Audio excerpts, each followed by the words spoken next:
Hi, everyone. This is a video to discuss the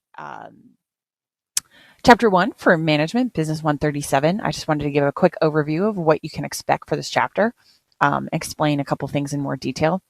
So the first thing here is the 4 functions of management, okay? So understanding what management is, what people do who are working in management, what is efficient versus what's effective. They're different. And understanding the difference. Planning, a lot of management, well, first of all, the first 4 functions of management are planning, organizing, leading, and controlling. Um, and we're going to talk about those throughout the semester. How do we plan? How do we organize our resources? How do we lead? How do we motivate people to want to work to their best, to retain people, not to lose people? And so the planning, analyzing the current situation, anticipating the future, choosing a strategy. Those are all really important things.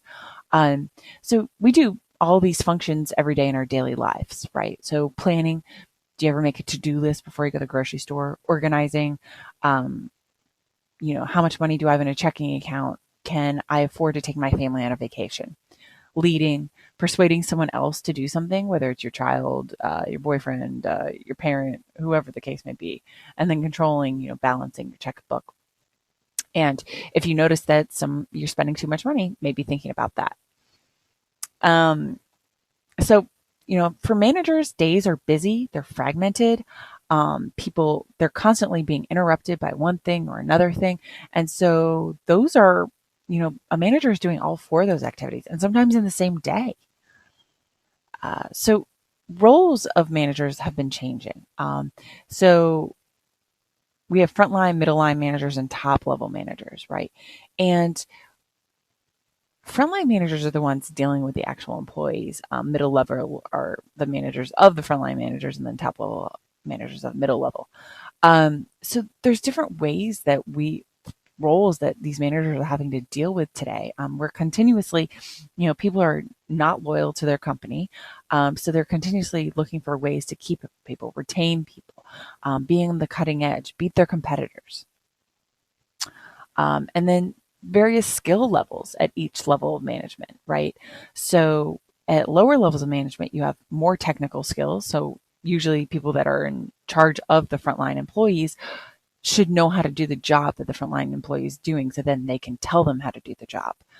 So you'll see that conceptual decision skills, not as high, and then interpersonal skills are really important, right? Whereas a top manager, they don't have to focus on the minutia of making sure an accountant knows how to use the system that they use to create balance sheets and profit and loss statements, right? But it's really important that they have high conceptual decision skills because they're making strategy decisions for the company. How does technology change how managers work? It lets managers be available 24/7. It's very common for a manager to have a iPhone, BlackBerry, Android device, or tablet or laptop and turn it on when they get home. What are the cultural work differences? So how are the differences between workers in the US and workers in Japan? There's a lot of differences, and a lot of it comes from top down, how companies view workers in the US and then in Japan, and also a lot of country wise as well. Knowledge management. So keeping your resources inside. And this is something that's been really a big struggle for companies because people are not loyal because they don't feel that they are valued by their companies. So they say, well, can someone else offer me something better? Will I get to have a better career path, a better chance for being promoted or whatever the case may be? It's really important to learn what each employee needs to be successful in their job to be able to keep them. Diversity. There's a higher percentage of women than men will join the labor force. You got to think back in the 1950s, it wasn't uncommon at all for a woman not to work. And it's become more women in the workplace. And because of that, there's been more diversity. And then sources of competitive advantage, innovation. Things are changing every day. If you think about the first version of the iPhone, and then what we have today with finger scanners and front-facing cameras and all the megapixels we would ever need. Um, Sources of competitive quality. How good is your product? Is it really good quality? Does the price tell people that it's a good quality? Do people rave about it?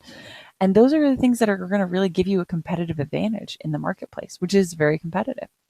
All right, that's it for today. Hope this was helpful.